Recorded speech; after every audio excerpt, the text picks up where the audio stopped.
the explosive season opener, after a hard-fought battle for 3/4 of the race, Bradley Hawley tried to call Daniel Knight's bluff on a move on a lapped car, leaving both championship leaders of last season with significant damage going into the final restart of the night.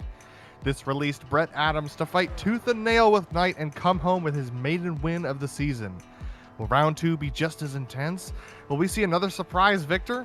We'll find that all out soon as we get ready to watch round 2 of the Precision Racing League NASCAR Truck Series, sponsored by WEBB Hearing Centers, and you'll see it all live here on the Global SimRacing Channel. Hi, I'm Adam Lindgren, and joining me in the booth is Chris Phoebe. Our director tonight will be Sean Crackers Ambrose, and he's using cameras provided by the great Dougie Beard. Now, if last week was not enough of a nail-biter for you, let me present Talladega Super Speedway for your consideration. To see why drivers loathe and fans love this track, let's take you down to our track guide.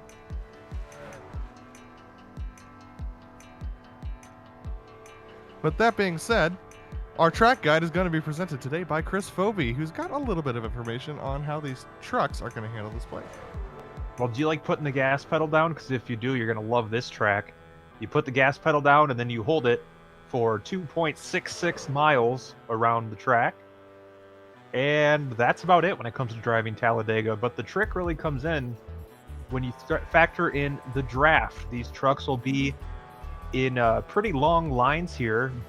As you can see on the screen right there, they'll be butted up right against each other, pushing each other down the straightaway.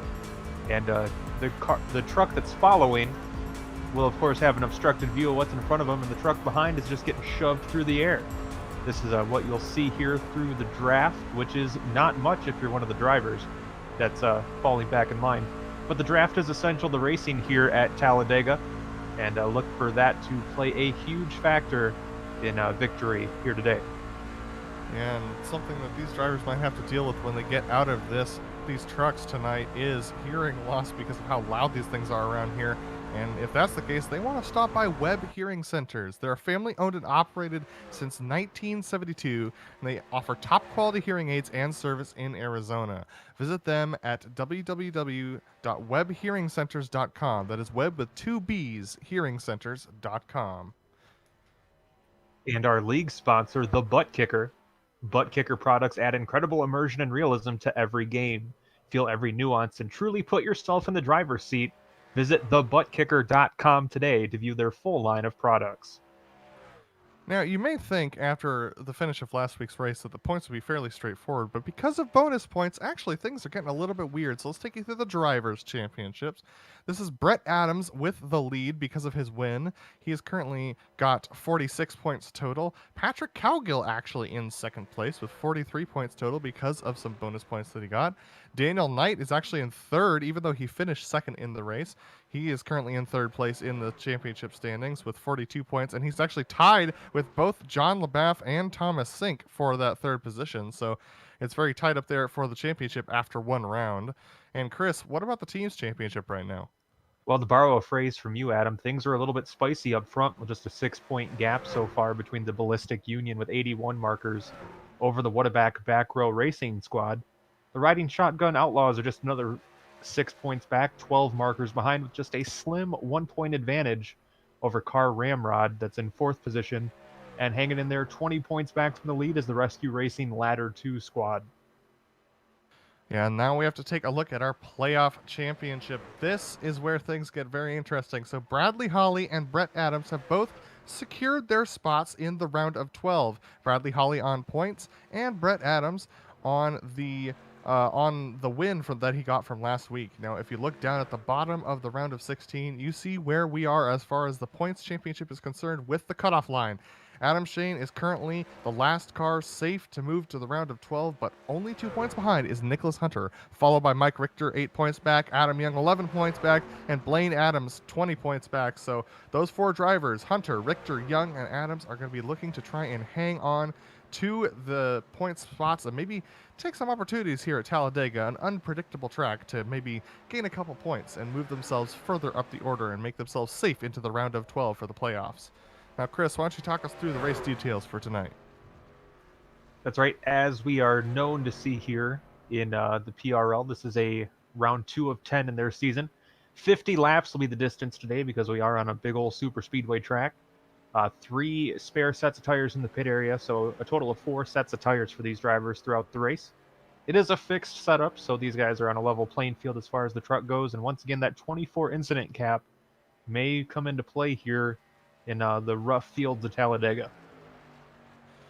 Yeah, and so we still have practice going for another 2.5 minutes, so I want to bring you up to speed on a couple of penalties that were handed out after last week. We talked about it during the race, whether penalties would be handed out, and they have been.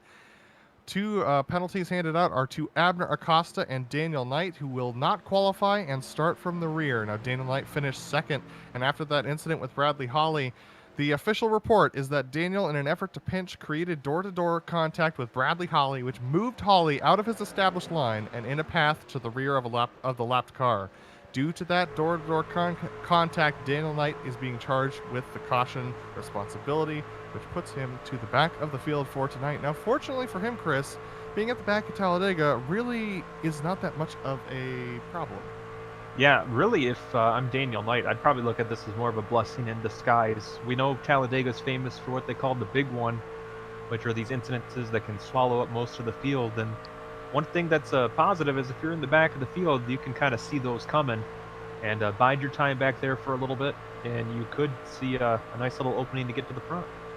Absolutely, but the one thing he will miss out on is that potential for an extra point due to getting the pole position, so that will be unfortunate, and it's most likely that he's not going to win leading the most laps of the race starting from the rear, unless he makes his way up forward very quickly. So those are bonus points that he might lose out on as well. So there, I mean, in a game of inches that you're going to play with Bradley Holly, such a dominant driver, all those bonus points are really going to matter, especially in the playoffs. That's true, but you got to think with the caution that precipitated the penalty for Daniel Knight today. Probably the difference there might also be made up for with what Bradley Holly, missed out on by finishing so deep in the field because of being in the incident. Yeah, and I would like to note that Bradley Holly was nowhere to be found in those point standings for the season going into this second round, and that's because of that incident that he had. We have 30 seconds left in practice right now. Currently at the top of the charts is Mark Kalin, Brandon Walter, and Bradley Holly. But remember, this is a draft track, so the times in practice are not going to be conducive to the times they're going to set in qualifying. Yeah, look for qualifying times to be significantly slower, as it will be single truck runs out on the track. So you're not going to see the draft player role here during qualifying. A little bit of mistakes being made at the end of the race, at the end of the run. Either that or a little bit of fun being played. Gotta keep your spirits light around here. It's been a little intense over the last round, and so here we go getting ready for qualifying as these trucks are going to clear the track, and we're going to start their 2 laps of lone qualifying here around Talladega, and that actually takes quite a while. Yeah, you think the fast lap in practice was 51 seconds. You take the draft out of it, and these guys will be chugging along, it'll feel like, trying to get a lap in. Now, for those of you who may be watching this and maybe thinking to yourself, man, it'd be great to get my company on one of these races, on one of these machines. Well, I want to give you an opportunity to do that because GSRC has available advertising options. The channel boasts over 1 million global monthly impressions, and we have branding opportunities that include official series sponsorships, ad reads, race awards, and more. If you want to learn more, follow the link in the description of our YouTube video. We'll definitely be in contact with you. All right, so as we get going, once again, we're taking a look at the 07. That's Kyle Strykar's. Strykar's racing in a couple of series that are covered by GSRC, currently trying to get a decent time in on the truck right now around Talladega. And talk to me about why he's sitting up there at the top of the track, Chris. Well, it seems like we kind of hammer this point home every week on these trucks, but it really plays a factor here in qualifying on the super speedways, and that's momentum. With the it's not quite a restrictor plate, but that's kind of what we all have come to call it over the years with the way the engine's set up. You want to get these trucks wound up, and the best way to do it is run them at the very top of the track. So on your first lap, you're running the longest distance possible to kind of build up that head of steam. Then on the second lap, typically you'll see the drivers hug the yellow line to the bottom of the track to try to shorten the distance around the track as much as possible. Watching top speeds around here, they seem to be peaking out at about 171 miles per hour on the back straight on this first lap. I haven't seen anyone go faster than that, so Kyle Strikers being one of the ones out there. Kenny Rodriguez, Patrick Cowgill, currently second in the points for the season. Richard Regan Jr., a good points contender from last season. Doyle Lawrence also out there on their first laps, and here they come around for their second lap. You're going to see Strikers dive down to that bottom line and start to hug that yellow line at the bottom.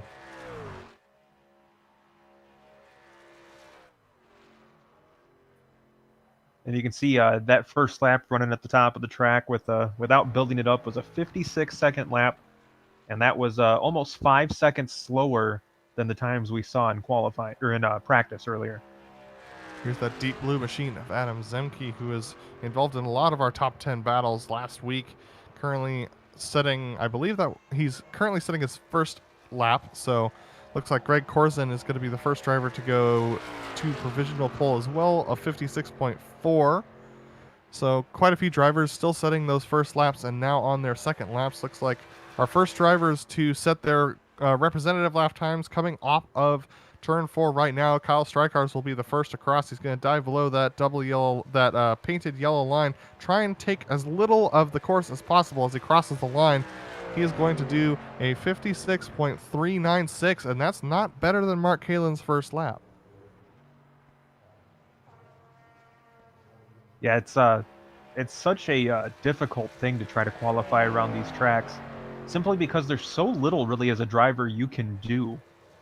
I mean, you have your pedal to the floor and you're just holding the wheel and trying to keep it as straight and smooth as possible. But really, as far as what the driver making the difference, there's really so little that you can put into this to make it better. Abner Acosta jumps up to provisional pole. Charles Sumner crosses the line with a 56.341, and for Charles Sumner, that's actually going to be good enough for provisional pole as well. So, you know, with these fixed setups, like you said, there's not much that you as a driver can do, even as a team, that you can do to change things around here. It's just trying to find what is possibly the best line around this place. But currently, Charles Sumner holds that provisional pole, and we're actually seeing a lot of drivers not taking part in qualifying as we're 50 seconds in. And why is that, Chris? Well, I don't want to say that it doesn't matter, because there's points on the line. So obviously, if you're racing for a championship and you think you have a shot at the pole, that does matter. But here, it's not as much of a penalty, and a lot of the times these drivers will want to stay in the back just to stay out of trouble. One of the reasons why Dana Knight may not be too miffed with that, getting responsibility for that penalty. Richard Regan Jr. coming across the line now, looking to be a fairly slow lap for him, actually. Well, 56.312 is actually going to be good enough for pole position, so I'm dead wrong.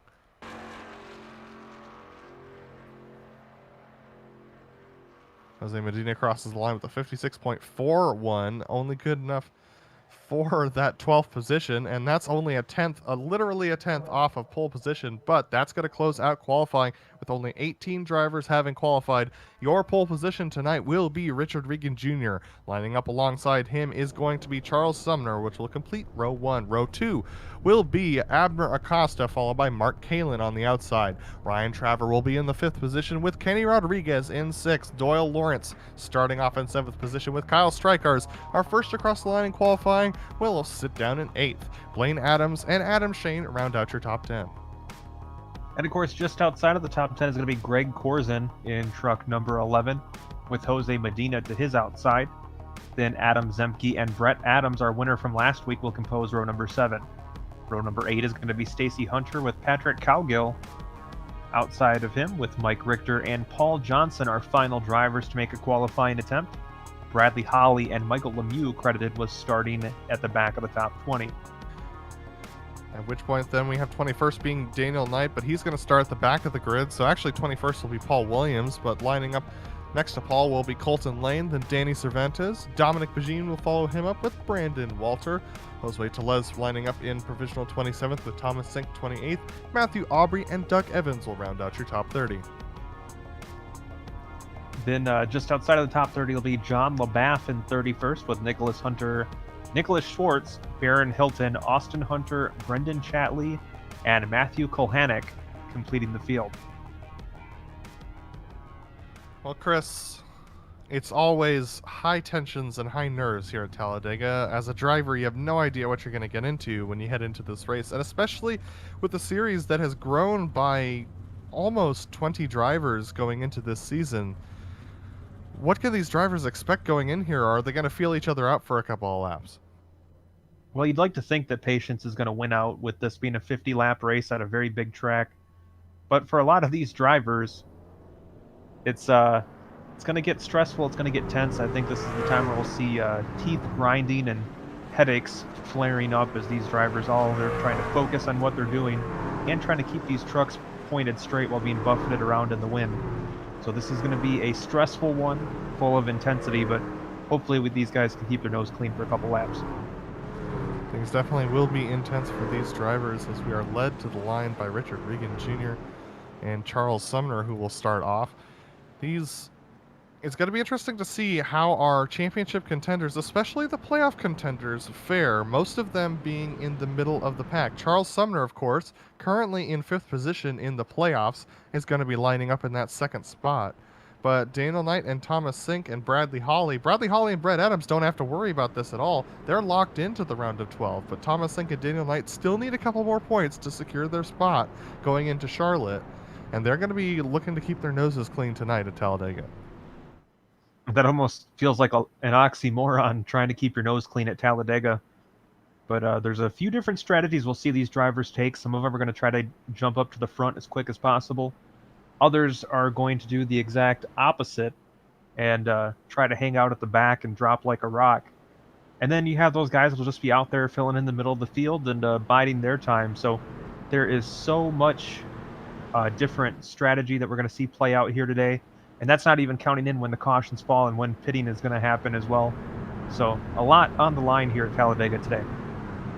We'll keep our eyes on all of those drivers who have risks to take. Now, this is one of the most unique tracks in NASCAR in the sense that the pace car will pull off at the beginning of the pit lane, but the start-finish straight, as is talked about so often, is actually on the exit of the dog leg, so you will see the pace car pull off long before these drivers get going. That being said, as soon as the pace car pulls off, according to the rules of iRacing, Richard Regan Jr. controls the field, so that starts now. Richard Regan Jr. now controls the field, and he theoretically could go over whenever he wants, but there seems to be a gentleman's agreement here in the PRL that they do not go before they exit the trioval. So, here we go, with Richard Regan Jr. leading them to the line. The green flag is out, and they all start getting up to speed. Now, this will look a little bit slow compared to our other races, but I promise you, they're going pretty quick, already cracking 140 miles an hour going into turn 1. Yeah, it takes a while for these trucks to get up to full song, but these drivers definitely have the pedals down, and they're probably about pushing the pedal through their floor trying to get these things up to speed. It feels achingly slow as you try and get yourself up to the rear bumper, but Charles Sumner actually with a nose ahead right now, with Mark Kalin up there on the high side trying to push himself forward. Looks like quite a few drivers actually pulling to the back of the pack. You can see them drop down below the yellow line there, going down the backstretch. Charles Sumner actually drops down in front of Richard Regan Jr., and he will attempt to lead lap 1. You almost noticed on the start, Adam, that the 62 of Mark Kalin was tucked right up to the bumper of the 98 of Charles Sumner, and as a result, definitely got a better start for Sumner, as you can see him now being pushed to the front of the field. Richard Regan Jr. getting hung out to dry on the very outside line. I'm not sure if this is part of his strategy or not, but he is dropping positions very quick. Sure looks to me like Richard Regan's trying to drop back, so is Jose Medina at the top line, so a little bit of a third line forming, but not really to push forward. They're actually trying to drop back right now. So at the front of the field, it's Mark Kalin in that orange truck with Charles Sumner in the white, orange, and green machine, currently leading the field. Mark Kalin with a better run on that high side. You know, it's kind of funny. We have so many drivers trying to get to the back that the drivers that went to the back first may end up at the front soon. So Kenny Rodriguez on second in line on the high side. And we have Charles Sumner, Ryan Traver, and Doyle Lawrence on the bottom side trying to push their way forward. And it looks like everyone's just kind of biding their time at the moment, feeling each other out. Nobody's really pushing that hard at the moment. It's actually quite separated, the lines we have going. Most drivers trying to see whether or not these drivers can hold their lines correctly. Looks like we're getting some fastest laps starting to get clocked in here. You'll see the fastest laps being turned by the drivers at the back of the pack. Brendan Chatley currently holds that with a 51.580. And that's because in that draft, you get so much more of a toe. That's right. The better you can draft, the quicker you'll be. And one thing these drivers will have to pay attention to also is their temperature gauges, Adam. You see these guys kind of tucked right in on each other there. If you're one of the trucks that is following in line and you stay too tucked up underneath the vehicle in front of you, your temperature is going to rise. And when those trucks get hot, they have a tendency to blow up.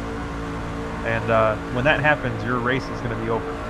Riding on board now with Ryan Traver as he's chasing Charles Sumner on that low side, trying to hold his line. It's harder than you think here when you've got just a big block of truck right ahead of you blocking your viewpoint. It's amazing to learn when you get into these super speedway scenarios just how challenging it is to hold that line. It's such a visual thing holding our line around these speedways that you really have to learn a different way of referencing when you get tucked up behind another truck. But we have an outside line forming. Looks like that's going to be Kyle Strykar's and the number 1 car of Josue Tellez. Actually, Paul William and Josue Tellez, they've worked together before. They're going to try and push themselves to the lead in the third line. And it almost looks like they may be having some success there as the front truck of Williams, gets out in front of the field.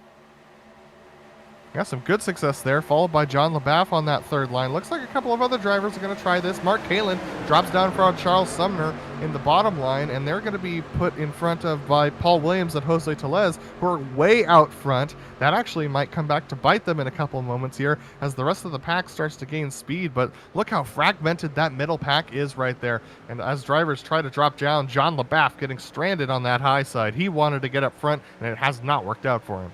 Yeah, these drivers are jockeying for position, so very disorganized there towards the middle of the field, which is not what you want on these super speedways. You'd like to have the trucks you're surrounded by on the track be right in a nice, neat line, and that way you guys can be as fast as possible. As you see right up front here with the 7 of Williams and the 1 of Tellez, they're staying in a nice line, and as such, they've been able to get out in front of the field. So as they run, it's Williams, Tellez, and Mark Kalin, followed by Kenny Rodriguez on the high side and Charles Sumner on the low side. They've got Kyle Strykar's on the high side and Ryan Traver on the low side. That's your top 7. At that point, things get a little bit more chaotic following behind them. But you can see just how close those front 2 are running. We're riding on board with Paul Williams looking back at Josue Tellez, and they're giving bumps in the corners, which, I mean, on lap 6, that's pretty ambitious. Yeah, these bold moves at the beginning stages of these races really should probably be limited a little bit. But nonetheless, some of these guys want to get to the front as quick as possible, so that can sometimes make people a little brave. 2 rescue racing machines are thinking about making a high line, John LaBaff and Brendan Chatley. And look at this, we have, I believe that's Paul Williams, who's decided that he doesn't like being pushed that hard. He's going to drop to the high side and drop back. Maybe just wanted to lead a couple laps there, but that's actually going to destabilize the bottom side, and Mark Kalin and Kenny Rodriguez in that second line are going to start pushing forward. But once again, this creates a little bit of chaos, and we're seeing a lot of wobbling towards the middle of that pack. As you see Colton Lane check in with a new fastest lap, we have a change up front is now the 969 of Kenny Rodriguez. Is going to take over command of the top spot with Kyle Strykar's right in his back bumper. Ryan Traver, who was one of, oh, big push, and that's actually going to push everyone out. This is going to make it 3 wide. That was a close moment there with Mark Kalin and Kyle Strykar's as Kyle Strykar's pushed Kenny Rodriguez and actually had to recover back onto track. That's one thing about the draft that could really play a role is you have to be cognizant of how hard you're pushing the truck in front of you, because if you don't push square with each other like that, you're going to upset the one in front of you, and that could stack up the field. So Mark Kalin currently led that lap, on lap 8 now, as Mark Kalin drops down to the bottom side, up ahead of Kenny Rodriguez. Admiral Acosta on the high side, getting a nice push from John LaBaff and Brendan Chatley, who all have filtered up there. Wow, lots of drivers getting a little bit loose off of the corner. That was a big surprise. Everyone diving to that high side. Looks like we're not quite used to this set and how it handles the longer runs yet. Just a note from towards the back of the field on this one, Adam. It looks like Patrick Cowgill, who came into this race after a pretty solid finish last week, has dropped out of the event due to some connection issues. So, tough break for the driver of the 31 machine. It looks like he has called it a night a bit prematurely. That's a tough break, him being in second place right now in the season championship, not the playoffs per se, but the season championship. So unfortunate for him. Looks like Mark Halen's going to lead yet another lap with Abner Acosta challenging on that high side, pushed by the two Rescue Racing machines.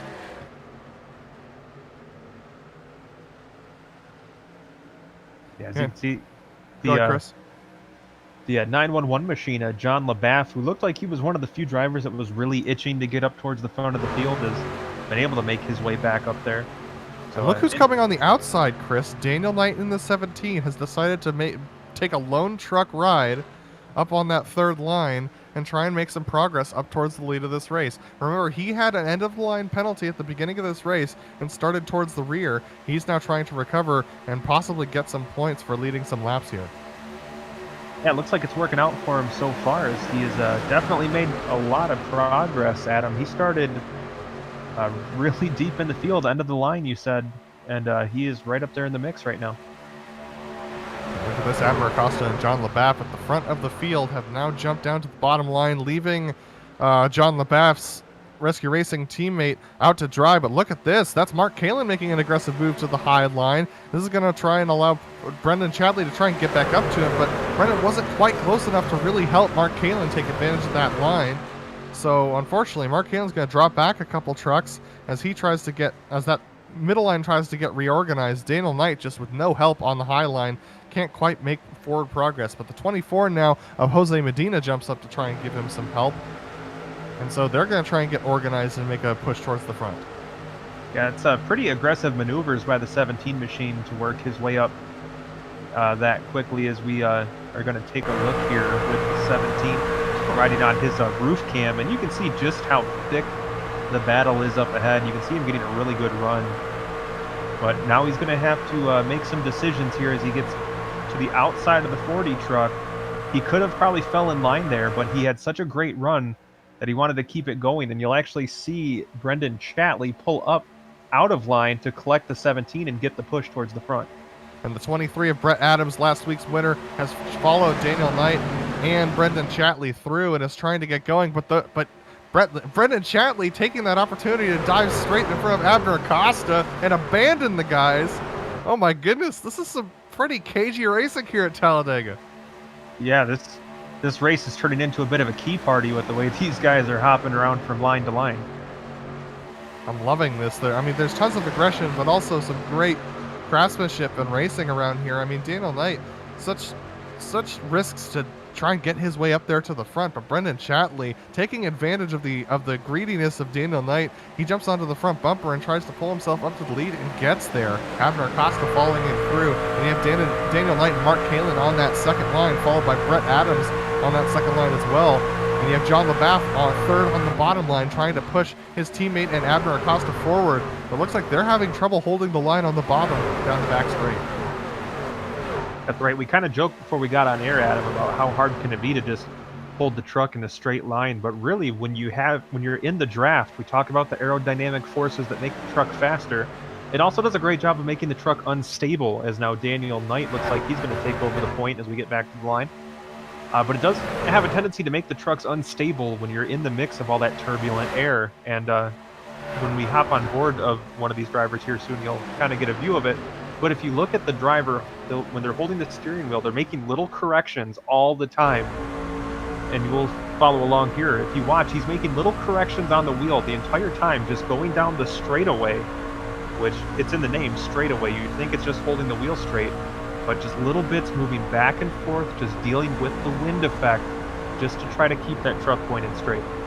Mark Allen trying to nose out in front of Daniel Knight. Now, Daniel Knight, with the move he made last week on Bradley Holly, didn't exactly make many friends in this series. And when it comes to Talladega, you need a couple of those in order to have some success, especially towards the later portions of the race.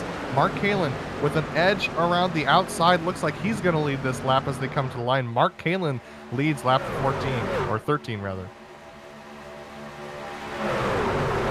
And you can see Kalen gets out in front, but immediately Brett Adams kind of backs away from his bumper, which now is going to allow the 17 to once again pull ahead with a better push from the 59 to Chatley.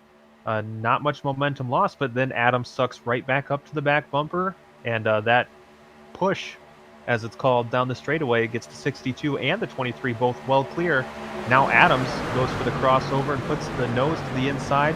He'll now pull even as Adams is the truck that's running in the second position. Ooh, contact there.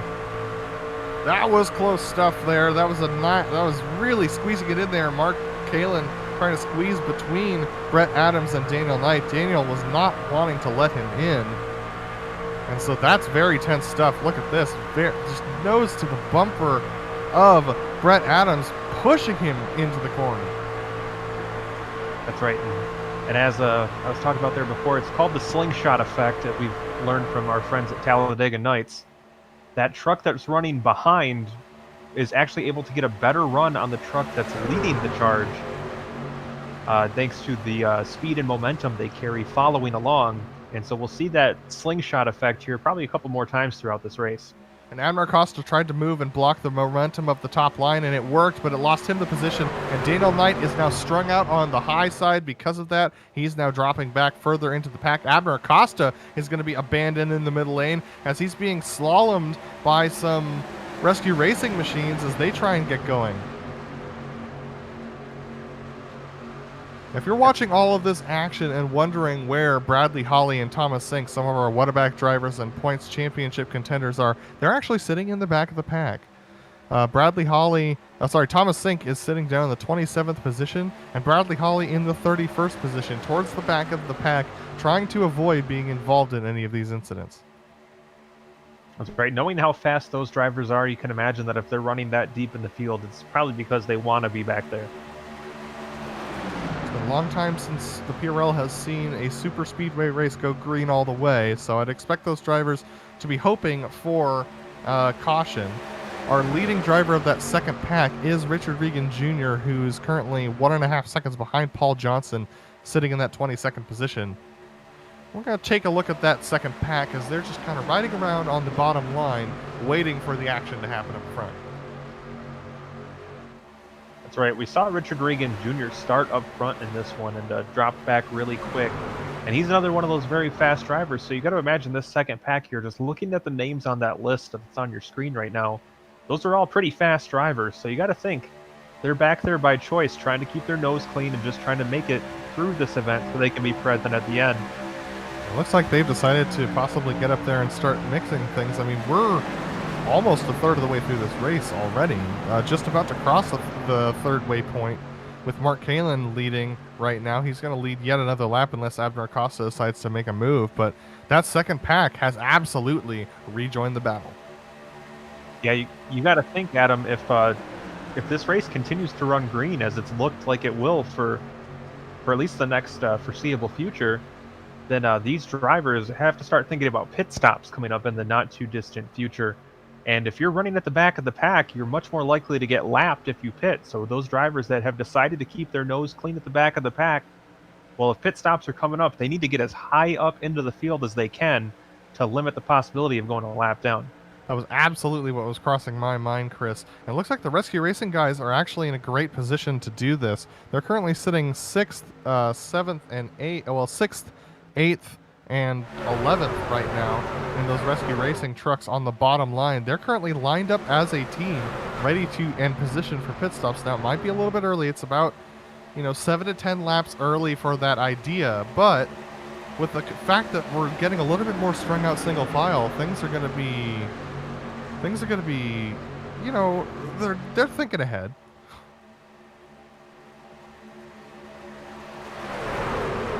That's something you have to do here the whole time. I mean, you really have to be running these scenarios through your head.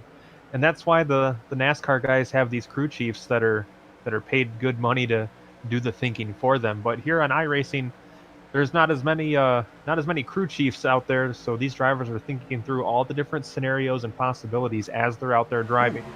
We just had a scary moment in the lead. Michael Lemieux thought he was clear of Mark Kalin, and he was clear of Mark Kalin, but Abner Costa didn't realize that Lemieux was going to come down, didn't realize Mark was checking up. So a little bit of contact between Costa and Mark Kalin that led to Mark Kalin going below the yellow line into 3. And look, it's going to happen once again here as Blaine Adams tries to go to the lead. He's going to cross the line and lead another lap.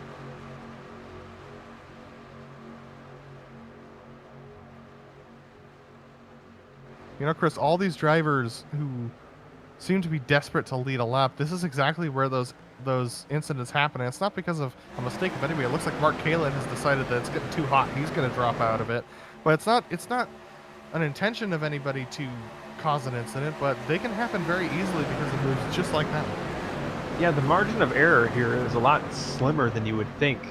Even though these drivers are all running in a straight line, you really have to be cognizant of the whole 360 degrees around you at any point in time.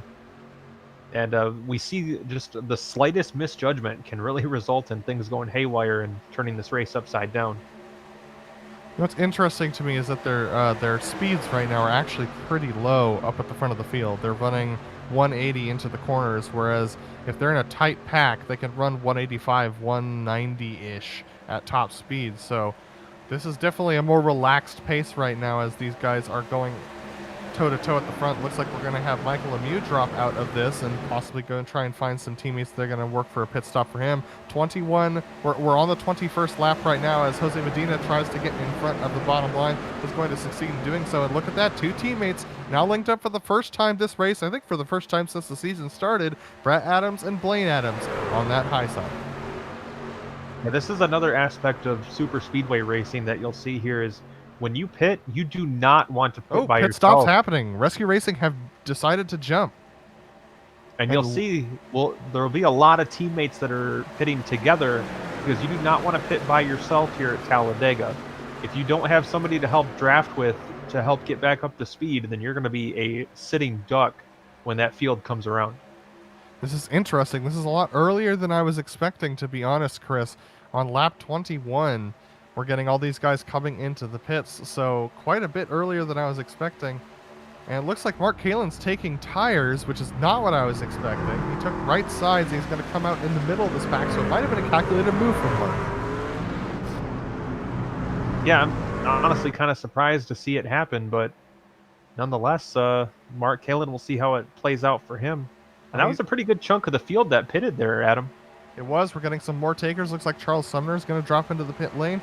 Paul Williams as well, possibly. Josue Tellez coming into the pit lane, as well as Adam Zemke. So those four drivers dropping into the pits. So let's see how that pack that just came out is going to do with this pack that just came into the pits. Now, do you think our next group of pitters there, Adam, do you think maybe their bluff was called by the first group pitting so early? Or do you think this may be something that's going to plan for them? Well, I was just remarking on how slow the first group's speed was. They have not been super organized, so I actually think that you're right. There might be an opportunity here that they had their bluff called a little bit. Looks like Charles Sumner got a speeding penalty coming into the pits. He's been in the pits for 30 seconds plus, so unfortunately he's going to lose a lot of time. We have more people coming into the pits. Richard Riga Jr., Paul Johnson coming into the pits. Just those two, though. So they're going to be really struggling to try and get speed once they get back on track.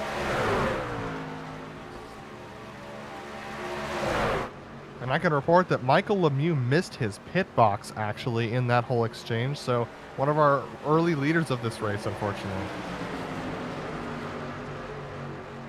Yeah, that's definitely a tough break. This is not a track where you want to make errors on green flag pit stops. Because if you have to come back down or you get parked and end up having to pull out onto the track by yourself, once again, you're a sitting duck when the field comes back by. Just like Paul Williams up there in that 7 machine, he was battling for the lead earlier this race as well. He came out by himself and is now getting lapped. So unfortunately, Paul Williams going towards the back of the pack. About 6 seconds ahead of these guys is Josue Tellez. He has just pitted, but he's come out by himself. And then we get that big group that pitted the first time around. Thomas Sink, Austin Hunter. It's being led by Paul Johnson at the moment. But they are only about 12 seconds up ahead of these guys, so they have to start making really good time in order for this first pack not to pass them and do the overcut. And it does look like that front pack, they're not quite all pulled up together, but it does look like they've calmed down a little bit and they're not as spread out across the track as they once were. So we haven't been covering the battle for the lead, but here it is. We've got Jose Medina leading on the bottom lane. We've got those two Adams family drivers up on the high side. That's Brett Adams and Blaine Adams. I love their paint schemes, their name. It's all so so great as they try and lead around here. That's Greg Corzin on the bottom side with Abner Acosta, who's been battling up there with these guys for quite a while. Jose Medina will lead yet another lap as they continue to stay out.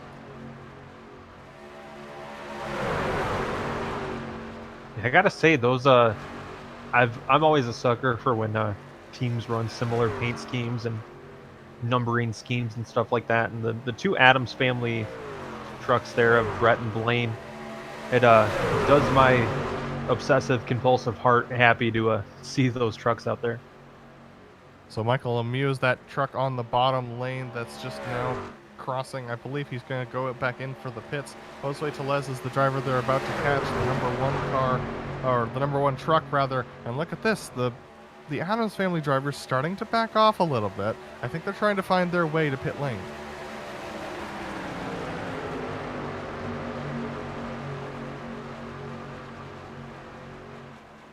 So, keeping my eyes on all the timing and scoring, looks like we have a couple of drivers who have yet to pit who are leading the pitted group that are about 30 seconds behind the back of this big pack. 27 seconds to be exact. Now, the pit lane delta is 31.3 seconds at its fastest and 37.4 seconds at its slowest. So, based upon that math, I believe the second group is going to be able to get straight by these guys.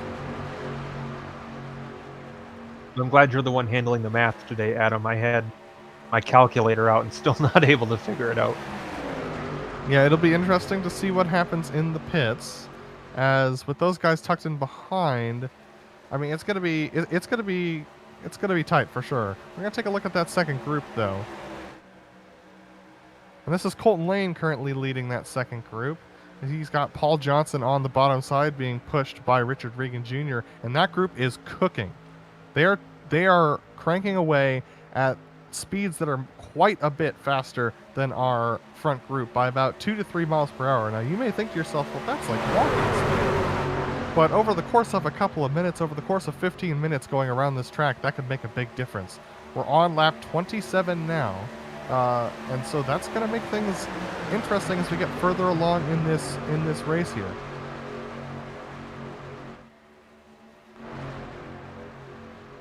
And you can see that outside line in our front pack is faded back a little bit as the bottom side has really gotten organized and locked up.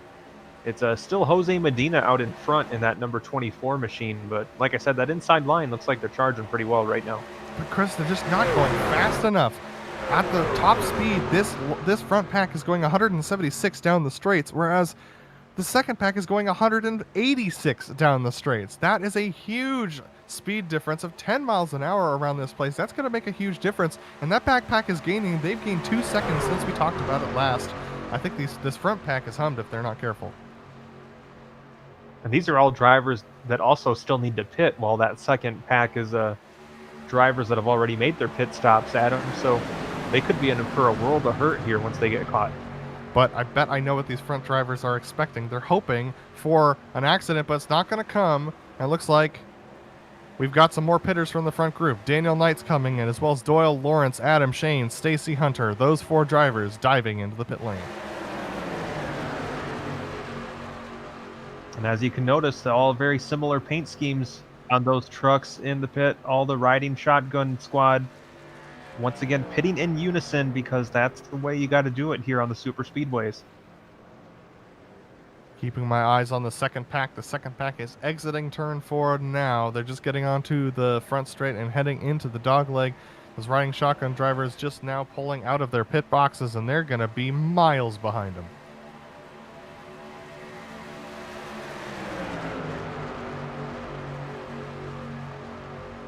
So all eyes on the front group as they start to pit. It looks like that's just one coming into the pit lane. A couple actually now. That's going to be Jose Medina, Mike Richter, Brett Adams, and Blaine Adams all coming into the pits. Looks like the most common number that we've been getting has been a pack of 4.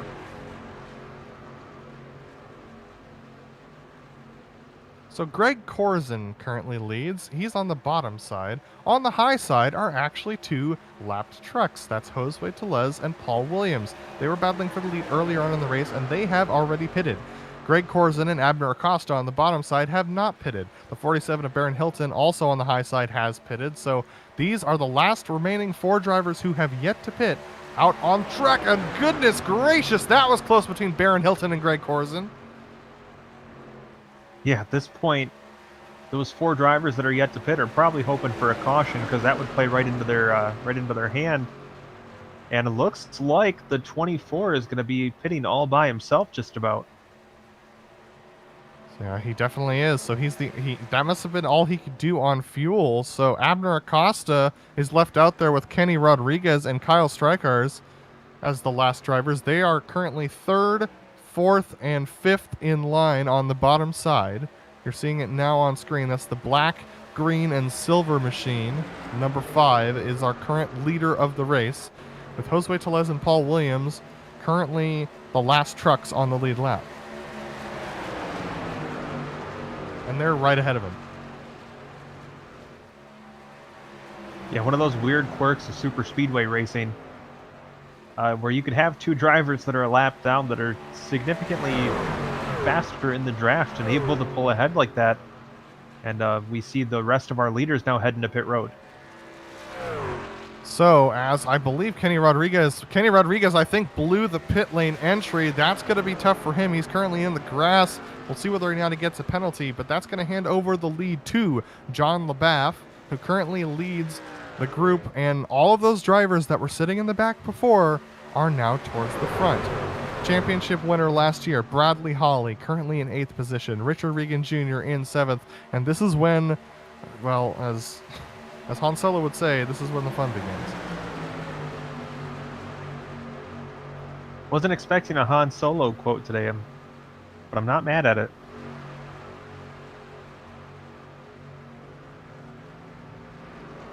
So back up to the front of the pack, and it's quite intense up there. These guys know that they're leading. They know that they're battling for the win at this point, and we only have 18 laps to go in this race. So quite a bit of this race has been decided by those pit stops. Colton Lane currently leading, with Bradley Holly tucked into that 2nd position.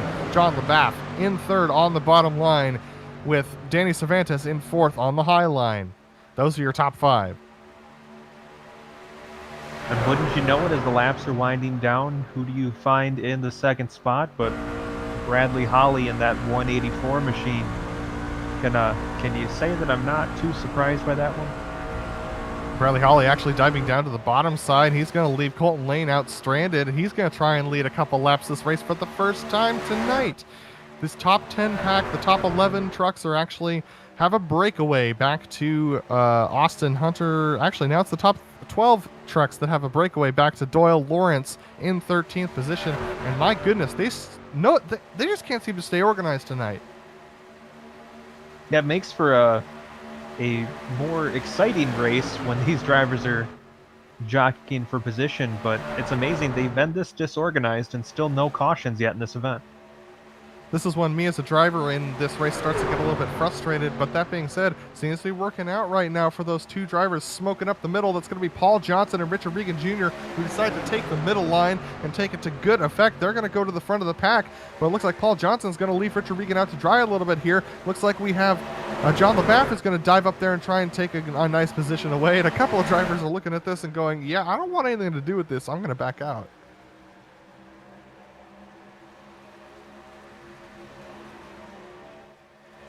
Very intense stuff at the front of this field, and we still have 16 laps to go in this thing. On lap 35 currently, we are led by Paul Johnson, Richard Regan Jr., Bradley Holly, Adam Zemke, and Danny Cervantes.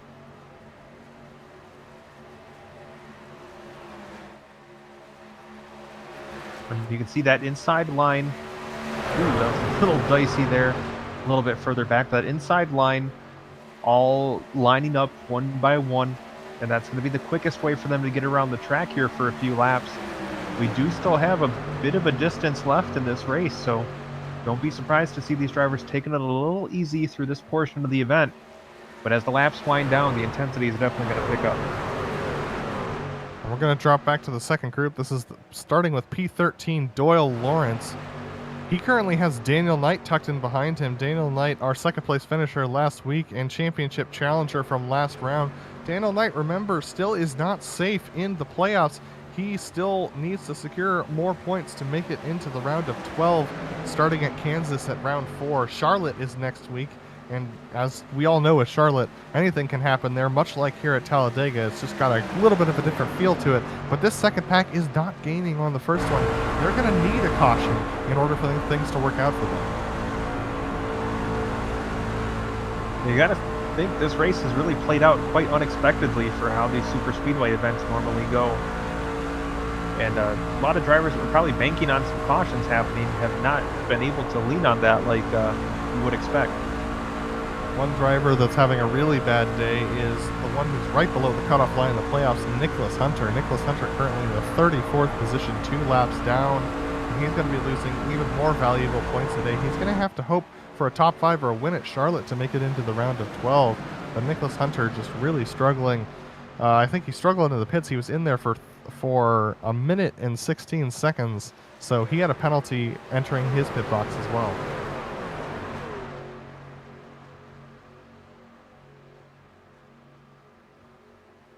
So we're going to take you back up to our leaders. Paul Johnson still leading over Richard Regan Jr., Bradley Holly. And we have traffic that really can't decide where to go. That was a sketchy moment. He still can't decide where to go. This could cause a big problem going into the corner. Adam Zemke stuck below the yellow line. He manages to keep control of that thing.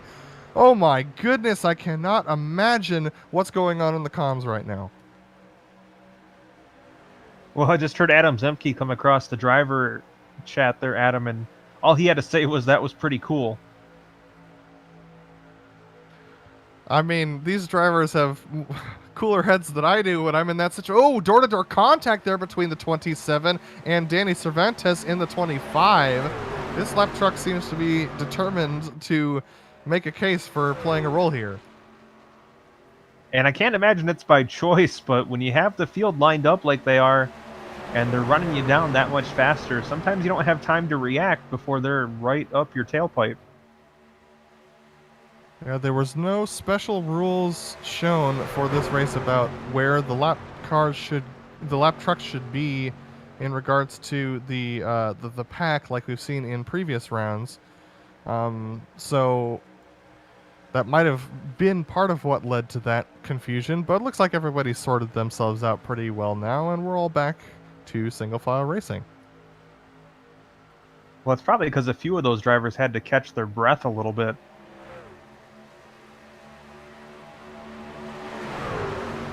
Well, I mean, we've had an opportunity to catch our breath now that we're all single file once again. We're closing in to 11 laps to go, this time by... When do you turn up the wick, Chris? Well, you know, we have about 10, closing in on 10 laps to go right now. I gotta think any time now we're gonna see things get a little bit crazy. These drivers are so far staying single file, but as the laps wind down, somebody's got to make a move here. And who do you think will be the first one to go? Do you think it's going to be Bradley Holly down in third, or do you think it's going to be one of the drivers further back in the pack? I'm going to make a bold prediction and say that the driver that comes back and wins this race is not even on the screen right now. That'll be interesting. Also interesting is Dominic Pagine, who didn't expect the pack to be closing up quite as quickly on him either. That's the lap truck that just went by. Almost got into Paul Johnson, but things are doing okay now. Yeah, we talked about that speed differential. That on paper doesn't sound like a big difference in speed, but as you saw on the track there, just a couple miles an hour difference from the draft really makes a huge difference for those drivers on the track, and sometimes even the drivers on the track are caught out by it as much as we are watching at home. We are officially on 10 to go. We have plenty of time for a caution as far as the clock is concerned. Not even at 37 minutes yet in our allotted hour of racing time. That being said, a caution around here costs about 4 laps. So if they want to have, well, I guess we do have one green-white checker that occurs. So yeah, these guys can wreck any time and be fine. Yeah, I mean, it'd be fine. No issue. Well, aside from the guys who wreck out, but unfortunately, I think that they have other problems to deal with. But Paul Johnson currently leads this race with Richard Regan Jr. in second, Bradley Holly in third, John LaBaffe currently in fourth position with Adam Zemke in fifth, Brendan Chatley in sixth, Danny Cervantes seventh, Brandon Walter in eighth, Mark Kalin ninth, and Thomas Sink rounding out our top 10. And that is as they run on track as well. Everyone in a nice, orderly, single file line at this point. We're just kind of waiting for the bomb to go off because someone's got to make a move. We're closing in on 8 to go. You know, Adam, it's kind of funny. It seems like every week when we hop on before these races start, we kind of talk about our expectations for the race between ourselves and our director, Sean Ambrose. And it seems like every week with these PRL trucks, no matter what kind of track we're going to, we go in expecting one kind of race, and we end up with a completely different race that you would never expect. That being said, that makes things very interesting, and I do not... It's not something I'm disappointed about at all. It's one of the best things about going into these races is you have no idea what you're expecting going in. And while that makes me happy as a viewer and a commentator, I'm sure the drivers are not quite as happy about it, and things are starting to get a little antsy up front. Look at this shove that we're getting from Richard Regan Jr. to Paul Johnson. Yeah, as our friends overseas would say, could barely fit a cigarette paper in between the rear bumper and the front bumper there for a moment.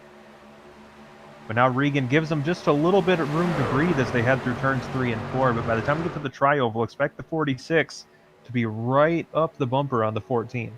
Now, one of the ways you can make a pass for the lead around here is to push the guy through the corner and then back off just a little bit right before the exit, get a nice run on him, and then make a nice slingshot move around the outside. I've seen it done many times as we see this nice single file line for most of this track. Now there is still that second group back there headed by Josue Tellez, down 15 seconds behind the back of this group.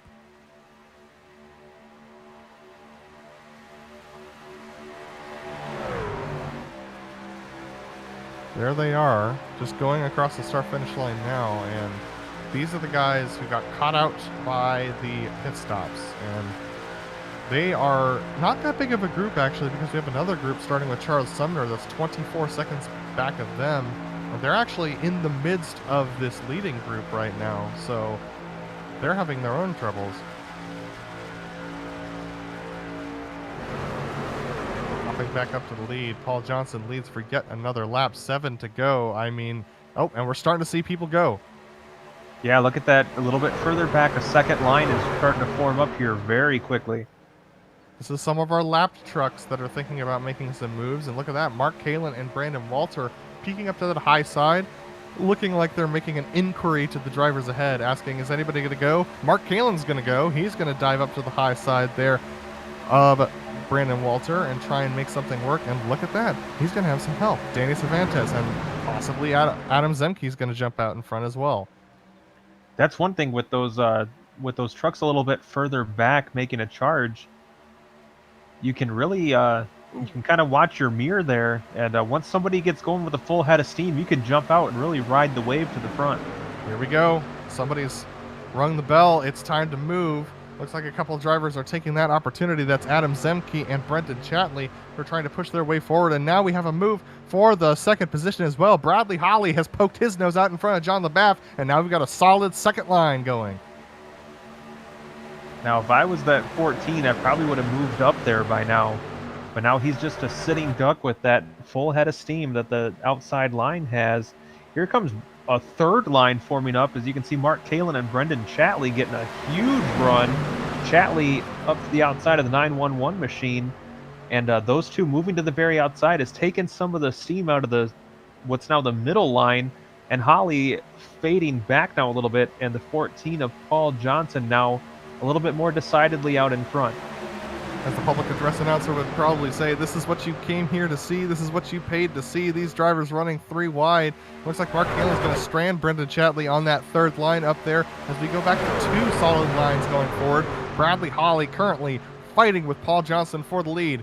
They both have helpers. Bradley Holly has the helper of John LaBaffe, while as Paul Johnson has Richard Regan Jr. helping him out. It looks like Mark Kalin is going to strand Danny Cervantes.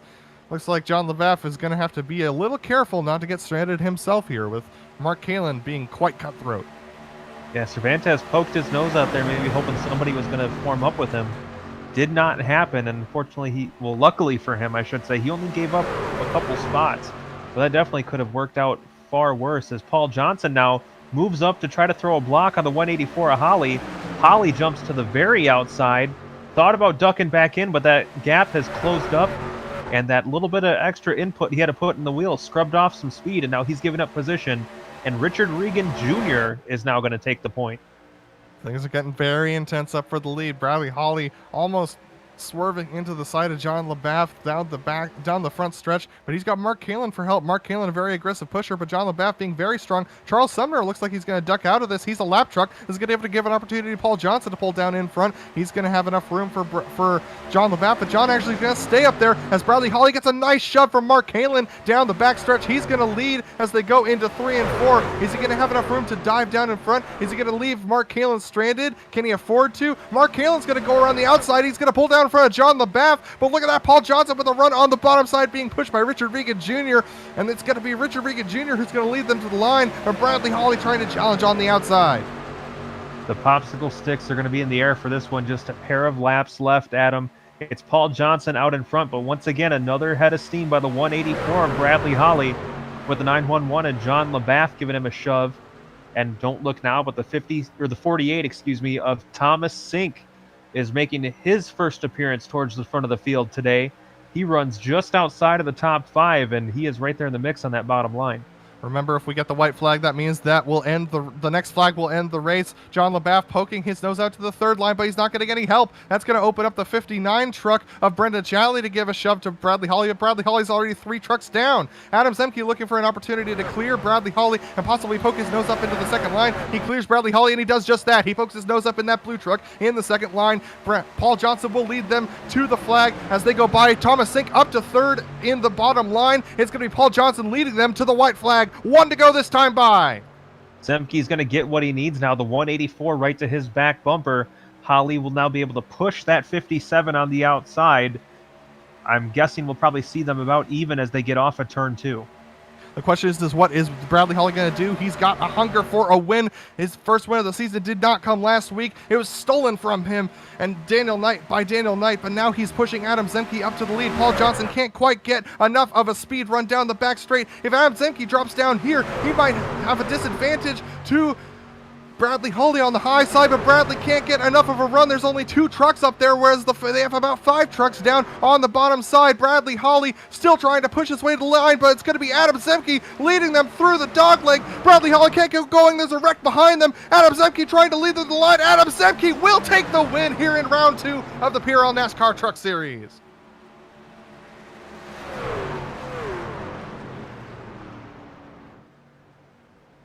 What a finish we had. A great strategy move there. That was tremendous, Adam. Caution free at Talladega.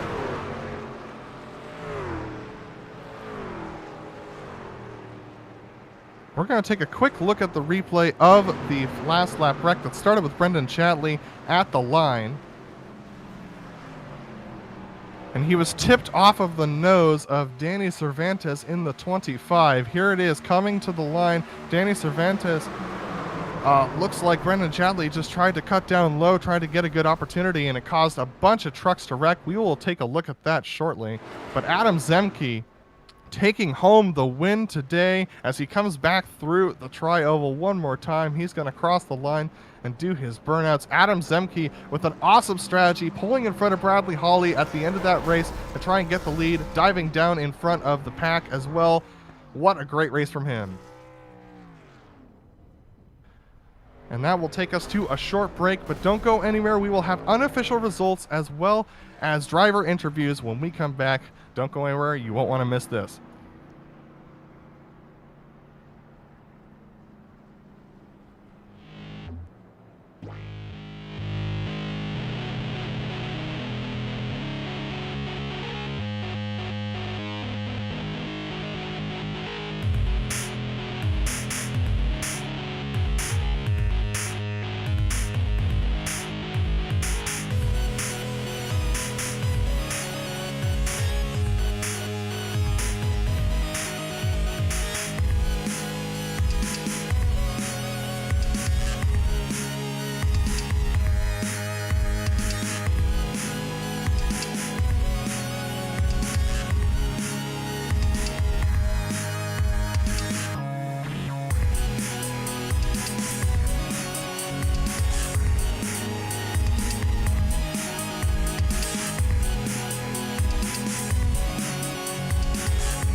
welcome back to the PRL NASCAR Truck Series here at Talladega Super Speedway. And what a fascinating race we had today. Caution free from start to finish. There was a wreck coming to the checkered flag, but Adam Zemke takes a well-earned win after battling tooth and nail up there in the lead pack for quite a while.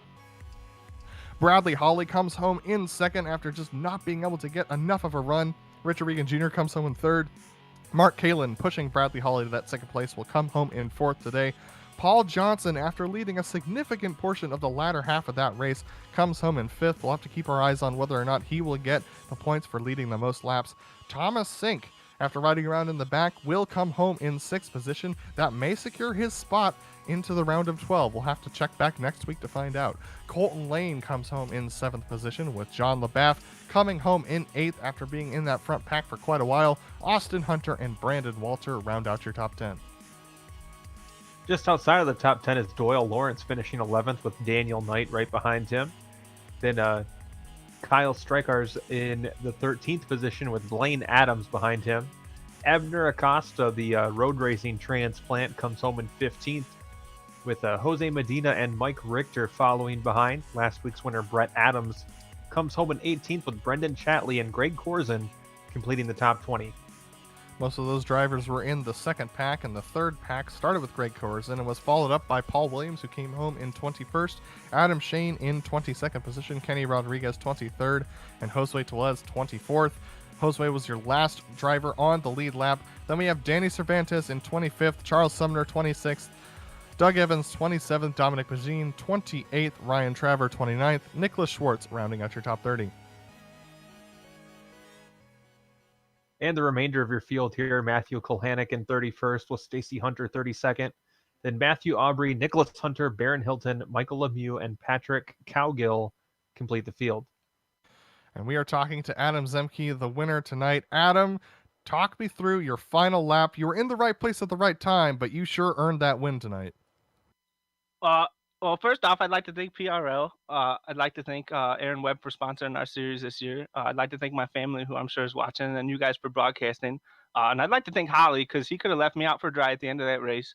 And I pulled up in front of him hoping that he'd get to my bumper and push me forward, and he did exactly that. I had to drop to the bottom, I think, and I feel bad leaving him, hanging out a little bit, but I had to go for the win there, and I think getting to the bottom in front of that 14 was the best way to do it. Yeah, it was a very tight fit up there, but talk to me about the pit strategy, because it sure seemed like you guys in the back of the pack had a different strategy for pitting than the guys in the front, and you seemed to make it work. What made the difference today? I think we just kind of figured out how long we could run, and surprisingly, everything went green flag throughout the whole race. So we were able to kind of come in a little bit early and then make that long run to the end.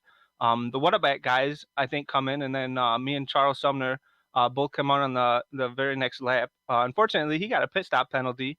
So luckily, I was able to catch that train as they come back around, and then just kind of bide my time. The race doesn't even really happen until about 5-6 laps to go, and then everybody started dicing all over the place. And Adam, this is going to secure you in the round of 12 going into Kansas in our round 4 for the playoffs. Are you hoping to make a playoff contention for the championship win this season? Oh yeah, I'd love to be in the picture for the championship. And the funny thing about this is that I'm actually going on vacation, and I'm gonna probably not make these next 2 races. So I actually needed this win to even get through to the next round. So this is pretty surprising. Well, congratulations on the win, Adam, and we look forward to seeing you in Texas when you return. Thank you, guys. That was Adam Zemke, our winning driver from tonight. And next up, we're going to talk to Bradley Holly, who came home just in second. Well, Bradley, a very solid finish for you today. Nice recovery after the struggles from last week. It's got to feel pretty nice to have a finish up in the front after such a difficult race a week ago. Oh yeah, last week was definitely disappointing, a little bit frustrating, but that's part of racing. Now, on that last lap, there's a lot of split-second decisions that go into this super speedway racing. Do you have anything you would like to think back on as maybe a regret that you would have done differently here on that last lap? No. I mean, there was really nothing I could do after that. I mean, if I would have tried to go 3 wide, I would have been left hung out to dry. and wouldn't be able to talk to you guys. And I mean, just I felt like pushing Adam to the lead was going to be my best opportunity to either have a shot at the win or at least a top 3. Now, getting back up here towards the front of the field, you made it through Talladega relatively unscathed. What's your outlook on the next couple races here? Just got to keep my nose clean, and keep getting good finishes and be there for the final race for our year championship. All right, Bradley. Anybody you want to thank that made this night possible for you? Definitely want to thank the WEBB guys. We definitely worked really well together, and the rescue racing guys too. We all worked real hard to be there at the end, and then I'd like to also thank you guys for broadcasting this week in and week out, and everybody in the PRL for having a clean race. All right, once again, that's Bradley Holly, our runner-up finisher tonight, and I believe you caught up with another podium finisher here today, Adam. Yeah, I caught up with Richard Regan Jr. Richard, you did a fantastic job today, battling up there for the lead for quite a bit. Looks like into the final couple of laps, you're up there for the lead, but then you just got caught out a little bit. What is it that caught you out? Yeah, I couldn't really do much because of my temps. The last lap and a half, I was flashing red. I don't even know what the temp was, but I'm surprised it didn't blow up.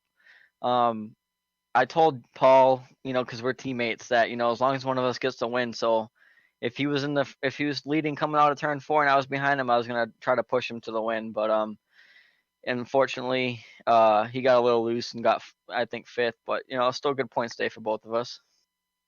And Richard, talk to me about how hard it is to get onto pit road, especially when you're in a large group of trucks like you were tonight. Yeah, it's difficult. It's all about coordination. We don't really have any teammates other than me, Paul, and Patrick. Patrick had some internet issues, so that sidelined him for the night. So it was just me and Paul.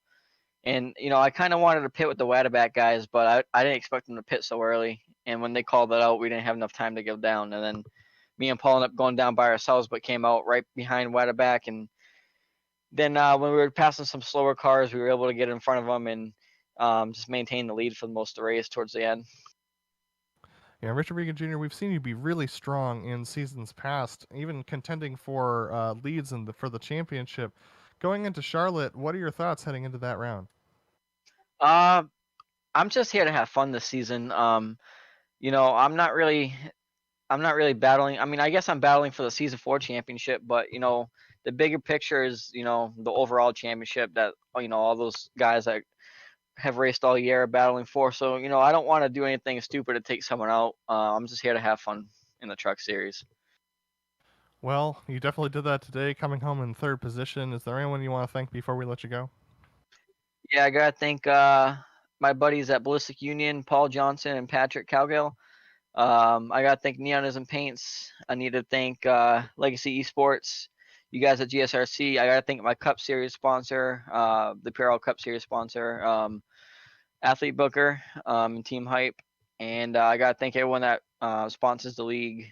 You guys at GSRC, like I said, and everyone that tunes in. Well, thanks for talking to us, Richard, and we look forward to seeing you next round. Thanks. That was Richard Regan Jr., our 3rd place finisher, and Chris Phobie has caught up with 4th place Mark Kalin. Well, Mark, a great run for you out there today, coming home with the top 5. You looked like one of the more aggressive drivers out there. It looked like you were hopping around, getting any kind of draft you can to get up to the front. What prompted you to be so aggressive with your moving up to the field today? Well, I just really like the plate races, and I like the aggressive style that I bring to it. It's just really fun for me to weave in and out of traffic and try and go up and catch the lead if I can. It's just a lot of fun for me. So now, what kind of goes in your strategy when you're making those moves as quickly and as, I mean, it seemed like you were the first driver to react to everything today. So how do you kind of keep your head on a swivel and know when to make the move at the right time? I just kind of got to roll with the punches, take what you can get. If there's an opening, take it. And, there was one moment where I kind of snuck in there in front of Daniel earlier on in the race. So he had to check up pretty good. It was a little closer than I would have liked, but I mean, that's just, I was about to get taken 3 wide, and I didn't want to get dropped back to the back of the pack. So it was you just got to take what you can get. Now, it looked like you drafted with quite a few different people out there today. Is there anybody in the PRL that you're particularly fond of drafting with, or are you just kind of taking what you can find out there? Well, Brad is, easily probably the easiest drafting partner out there just because of all the experience he has. So I really like drafting with him. The rest of the WEBB guys, we're all teammates, so I like drafting with them. We all coordinate really well. But you just at a plate race, for me personally, I draft with who I can find. All right, Mark. Anybody that you want to thank that helped make tonight possible for you? Yeah, actually, I wanna thank WEBB Hearing Centers and the ButtKicker for sponsoring the league. I want to thank the managers at PRL for putting on an awesome show week in and week out. I want to thank you guys up there in the booth for putting in awesome broadcasts every week. And then I want to thank Jim's Body Shop for sponsoring me, and my family for watching the race and supporting me. That was Mark Kalin, our 4th place finisher here tonight. And I've caught up with Thomas Sink, who finished in sixth place. Thomas, you did an excellent job tonight, but a lot of it seemed to be on your strategy game. You're sitting around in the back for quite a while. What was your thought process sitting around in the back for the first half of the race? Just exactly that. From years past, our experience was if we go out and race, we end up getting wrecked. So the idea tonight was just to kind of ride around the back, knowing when our pit stop was. We went and tested what our fuel mileage was. We knew that if we pitted early enough, we'd be able to run away from the rest of the field, especially if they weren't organized with us. And then once we got out front, it was give it everything you have until the last 5 laps. And Thomas, this puts you in a really good position heading into the third round as far as the playoff championship points are concerned. Going into Charlotte, you were at the top of the charts and you got a very nice points finish today. What are your hopes heading into Charlotte and into the round of 12? I would say top 5s, top 10s, just keep clicking them off. The objective is kind of just to get into that final 4 at whatever means necessary. Absolutely, Thomas. And is there anyone you want to thank for your top 6 finish today? Yeah, I'd like to thank Muscle Farm for sponsoring the truck. You guys, of course, I love watching your guys' broadcast. Family loves it. PRL for putting on the league, Trading Pains for helping me out with everything I do, and then Brad with Stars and Stripes Realty. Well, Thomas, we look forward to seeing you up this far again next week, and we look forward to seeing you again at Charlotte. Sounds good, gentlemen. We'll see you. All right, that was Thomas Sink, our 6th place finisher tonight, and that's going to close us out for tonight. But before we let you go, we want to let you know that GSRC has advertising options available, much like many of the ones the drivers mentioned today. The channel boasts over 1 million global monthly impressions, and branding opportunities include official series sponsorships, ad reads, race awards, and more. Follow the link in our description on our YouTube page to find out more. We want to give a big thank you to the Precision Racing League for bringing us on for another season, and a big thank you to their season sponsor, WEBB Hearing Centers. Make sure to visit them at the link in the YouTube description as well, and the ButtKicker for sponsoring the entire league this season. Big thank you to the companies that provide the software and hardware for our broadcasts, which are listed here on your screen. As always, many thanks to June Lalonde, who provides our bumping music. See the screen for how to get a hold of more of her great work. And also thanks to the team tonight, Chris, Sean, and Dougie. If you want to find out more about GSRC, including upcoming races, you can find us at globalsimracingchannel.com. Also, check out our social media on Twitter at GSR Channel, Facebook at Global Sim Racing Channel, and Instagram at GSRC_Graham. If you'd like to support the channel, go check out our merchandise store at gsrc.storeenvy.com. The link is in the description below. If you want to see more racing action, hit that big red subscribe button as well so that you don't miss a moment here on the Global Sim Racing Channel. Next week, as we've been talking about, is going to be Charlotte, and that is the closing race for the round of 16 in the playoffs, so you don't want to miss that. That's going to be next week at 8:50 p.m. Eastern Standard Time. We also have upcoming races for other series listed on our screen, so check those out and mark them down on your calendar. But until then, we hope you've enjoyed joining us for this race tonight as much as we've enjoyed bringing it to you, and we hope to see you back on our channel soon. But until next time, race clean, race hard, and we'll see you on the track.